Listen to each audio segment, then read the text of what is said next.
बढ़ते हैं। देश भर में सीए लागू हो चुका है और सरकार के इस फैसले के खिलाफ सुप्रीम कोर्ट में याचिका दाखिल कर दी गई। आज सीए के खिलाफ सुप्रीम कोर्ट में सुनवाई हो सकती है। Indian Union Muslim League, All Assam Student Union और the Democratic Youth Front of India ऐसे संगठन सीए के खिलाफ सुप्रीम कोर्ट पहुंचे हैं। याचिकाएं डाली गई हैं जिन पर आज सुप्रीम कोर्ट में ये याचिका जिस पर सुनवाई आज होनी है। तो सीए के खिलाफ कई सारे मुस्लिम संगठन जो हैं उन्होंने याचिकाएं डाली हैं जिस पर आज सुप्रीम कोर्ट में सुनवाई हो सकती है और सीए पर रोक लगाने की मांग इस याचिकाओं में की गई है और तमाम जो मुस्लिम संगठन हैं वो अब सुप्रीम कोर्ट पहुंचे हैं। सीए के खिलाफ उन्होंने याचिकाएं लगाई हैं जिस पर आज सुनवाई होनी है। और इस बीच सीए को लेकर देश के कई स्टेट्स में प्रदर्शन भी देखने को मिल रहे हैं। तस्वीरें आपको दिखा रहे हैं। असम, केरल और दिल्ली, यहां सीए के खिलाफ जबरदस्त प्रदर्शन हुआ है। आप देखिए एएसयू का प्रदर्शन हो रहा है। उसके अलावा असम में और दूसरा फिर तस्वीर है तिरुवनंतपुरम की। यहां तो यूथ कांग्रेस ने इतना आगे बढ़ गए प्रदर्शन करते हुए कि वहां वाटर कैनन का इस्तेमाल करना पड़ गया। और ये तीसरी तस्वीर है जामिया मिलिया इस्लामिया की, दिल्ली की। इस यूनिवर्सिटी के बाहर भी आप स्टूडेंट्स देखिए बैनर पोस्टर लेकर हाथों में पहुंच गए सड़क पर प्रदर्शन करने के लिए। और देश भर में सीए लागू होने को लेकर जम्मू में जश्न मनाया गया, यानी एक अलग तस्वीर यहां से देखने को मिल रही है। लोगों ने एक दूसरे को लड्डू भी बांटे। सीए लागू होने के बाद दिल्ली के कई इलाकों में होली मनाई गई। दिल्ली में पाकिस्तानी शरणार्थी ने एक दूसरे को गुलाल लगाया। पाकिस्तानी शरणार्थियों ने सीए लागू करने के लिए पीएम मोदी का आभार भी जताया। दो तस्वीरें दिखा रहे हैं। एक तरफ जम्मू की तस्वीरें हैं जहां लड्डू बांटे गए, वहां जश्न मनाया गया, और दूसरी तस्वीर दिल्ली की है जहां आप देखिए किस तरह से मिठाई बांटी जा रही है, लड्डू बांटे जा रहे हैं। छोटे छोटे बच्चे, महिलाएं, पुरुष सब वहां तस्वीरों में नजर आ रहे हैं। और सीए लागू होने के बाद विपक्ष हमलावर है। विपक्ष पर हमला बोलते हुए उस बीच केंद्रीय मंत्री अनुराग ठाकुर ने कहा कि विपक्ष नहीं चाहता कि दूसरे देशों में सताए गए गैर मुस्लिमों का नागरिकता उन्हें मिले। एआईएमआईएम चीफ असदुद्दीन ओवैसी ने केंद्र सरकार पर उल्टे निशाना साध दिया।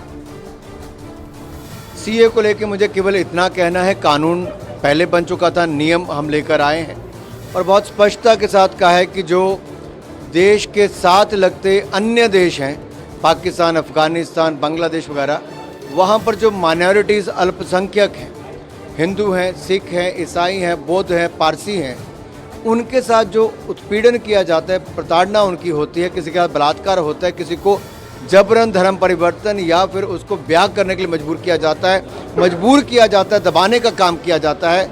उन हालात में जो नहीं रहना चाहता वो किस देश का रुख करे। वो भारत ने बड़ा हृदय करके उनके लिए नागरिकता का प्रावधान किया है।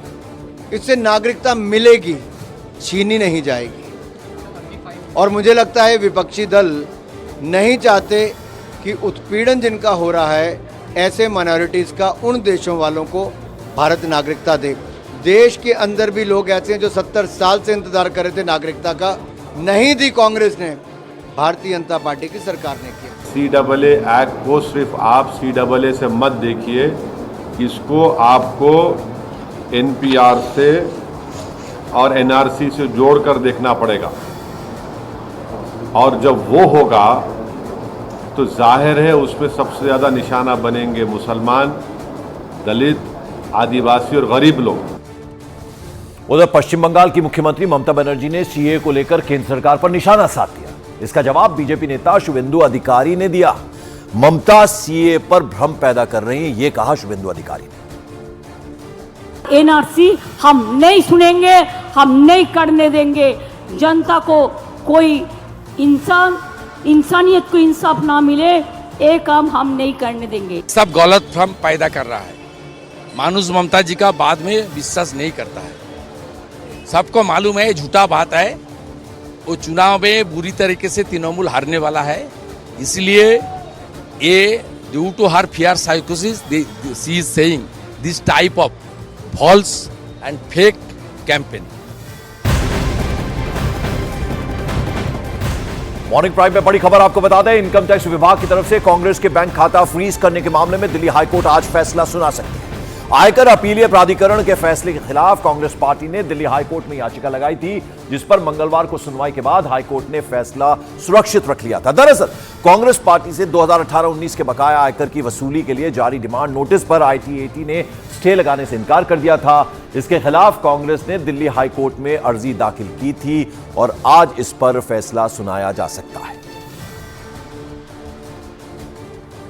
तो आपको बता दें कि ये जो अर्जी दाखिल की गई थी उस पर दिल्ली हाईकोर्ट ने फैसला सेफ रख लिया था, सुरक्षित रख लिया था और आज इस पर फैसला सुनाया जाएगा। आपको बता दें कांग्रेस पार्टी से 2018-19 के बकाया आयकर की वसूली के लिए जारी डिमांड नोटिस पर ITAT ने स्टे लगाने से इनकार कर दिया था, जिसके खिलाफ कांग्रेस ने दिल्ली हाईकोर्ट में अर्जी दाखिल की थी।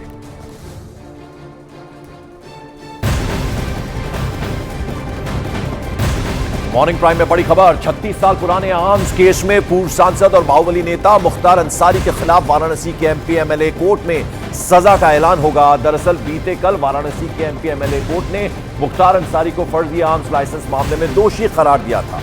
मुख्तार अंसारी बांदा जेल से वीडियो कॉन्फ्रेंसिंग के जरिए कोर्ट में पेश हुए थे। आज भी मुख्तार अंसारी वीडियो कॉन्फ्रेंसिंग के जरिए ही पेश होंगे। आपको बता दें 1990 में इस मामले में FIR दर्ज की गई थी, जिसमें कहा गया था कि मुख्तार अंसारी ने 1987 में तत्कालीन जिलाधिकारी आलोक रंजन और तत्कालीन SP देवराज नागर का फर्जी हस्ताक्षर करके आर्म्स का लाइसेंस बना लिया था। तो कल इस पर सुनवाई पूरी हो गई, फैसला सुरक्षित रख दिया, दोषी करार दिया गया और आज जो क्वांटम ऑफ पनिशमेंट है वो सुनाया जाएगा। 36 साल पुराना आर्म्स केस है जिसमें मुख्तार अंसारी को दोषी ठहराया गया है।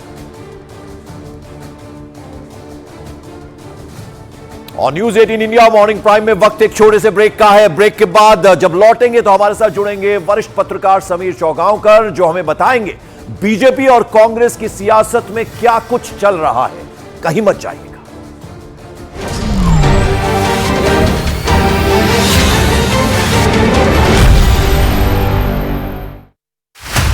दुनिया के सबसे बड़े चुनाव से पहले न्यूज 18 नेटवर्क लाएगा देश का सबसे बड़ा ओपिनियन पोल। 21 राज्य, 518 संसदीय सीट, 1 लाख से ज्यादा लोगों की राय, देश की जनता से सीधा संवाद और उनकी राय। एक सबसे बड़ा पोल, 20 चैनल्स, 16 वेबसाइट्स पर। अब तक नहीं हुआ ऐसा opinion poll. News 18 mega opinion poll, शाम 6 से रात 10 बजे, 13 और 14 मार्च, सिर्फ न्यूज 18 इंडिया पर। बहुमत साबित करेगी। ऐसे में दावा यह है कि 48 विधायक साथ हैं, इसलिए बहुमत आसानी से साबित हो जाएगा। नंबर पूरे हैं, ये कहना है नायब सिंह सैनी का, इसलिए कोई भी दिक्कत नहीं है। तो नई सरकार का गठन हुआ, उसके बाद ये विशेष सत्र बुलाया गया है और ऐसे में सदन में अपना बहुमत साबित करना। हालांकि ये दावा किया जा रहा है नायब सिंह सैनी के द्वारा कि 48 यानी वो जो नंबर है मैजिक नंबर से ज्यादा है वो उनके साथ है। तो ऐसे में किसी तरह का कोई भी खतरा नहीं है। तो आज सदन में बहुमत साबित करना है नायब सिंह सैनी सरकार को। कल CM पद की शपथ ली है और ऐसे में आज फ्लोर टेस्ट एक तरह से होगा, लेकिन नंबर्स पूरे हैं इसलिए किसी तरह का कोई खतरा, कोई डेंजर नहीं है। 48 विधायकों का समर्थन पत्र आदरणीय राज्यपाल जी, महामहिम राज्यपाल जी को दिया गया है और कल विश्वास प्रस्ताव भी है, उसको प्राप्त करेंगे विधानसभा के अंदर।